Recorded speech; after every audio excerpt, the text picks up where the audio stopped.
Guys, இது புத்து கோயிலுங்க. புத்து கோயில் பக்கத்தில் தான் ரோட்டு ஓரத்தில் மேய்க்கிறோம். புத்து கோயில் இருக்குது, இங்கே குளம் இருக்குது, பக்கத்துலேயே குளம். வாழைப்பழம் போட்டோம் ஆட்டுக்கு, கொஞ்சம் சாப்பிட்டு வச்சுருக்காங்க, மீதி சாப்பிட்ருவாங்க. ஹேய், இது வருதுங்க பாருங்க, தெத்தி விட்டு நடக்குது. இங்கே தான் கொஞ்சம் வார்த்தை தேகத்து மேய்கிறாங்க. அப்படியே வாங்க சாப்பாடலாம். ஆனால் ஆட்டை வச்சுன்னு சாப்பிட முடியாதுங்க. டிஃபன் பாக்ஸ் சாப்பாடு தாங்க நான் எடுத்துகிட்டு வந்தேன். புளி சாதம் தான் காய்ஸ். பாருங்கள், வாழைக்காய் வறுவல்.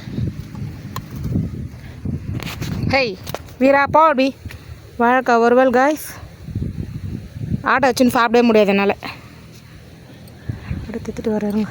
ஹேய் ஹே வீரா என்னை சாப்பிடவே விட மாட்டாங்க. ஆட்டை வச்சுன்னு சாப்பிடவே முடியாது முதல்ல. ஹேய், இப்படியே ஒரு வழியாக சாப்பிட்ணுங்க. வாங்க சாப்பிட்லாம் காய்ஸ். காற்று இந்த வாட்டி அதிகமாக அடிக்குதுங்க. இன்றைக்கி மழை சொல்லியிருக்காங்க.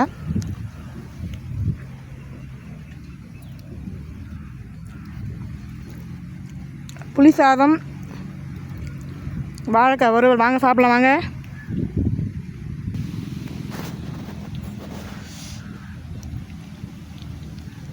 இந்த மாதம் இன்னும் நான் ரேஷன் கடைக்கே போகல. இன்னும் பொங்கல் வந்து காசு கொடுத்துருந்தாங்க. சாப்பிடுங்க வாங்க காய்ஸ்.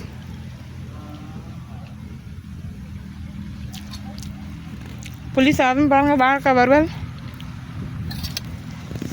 நாங்கள் எங்கே சாப்பிட்றோம் பாருங்கள், ரோட்டு ஓரத்தில் கோயில், புத்து கோயில், குளம் பக்கத்தில். ஆடை ஒரு பக்கம் விட்டுட்டு பசிக்குது, சாப்பிட்ணுங்க. 4 வாய் சாப்பிட்டா தான் அந்த ஆடுங்களை மேய்க்க முடியும். இன்னும் 2 கடை 2 பொட்டாடு வாங்குவாங்க. இன்னும் ஒரு 5 ஆடு வாங்குவேன். 3 பொட்டாடு 2 கடை. Okay bye, C you. இது பாருங்க.